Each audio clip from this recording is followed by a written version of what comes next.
Hello guys, this video will show you how to install the suction cups on the Cybertruck's windshield heat shield. So first, we're going to grab our top portion heat shield.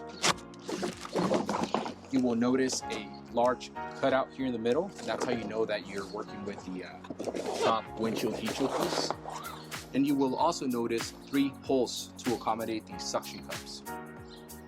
The suction cup will consist of 2 pieces. You have the round loop, and you have the suction cup that will adhere to the windshield. You're going to grab the suction cup itself, insert it through the silver side, grab this round loop,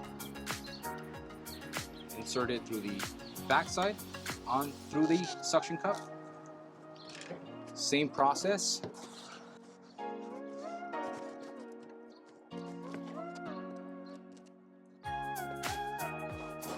And now we're ready to install the windshield heat shield pieces on the Cybertruck.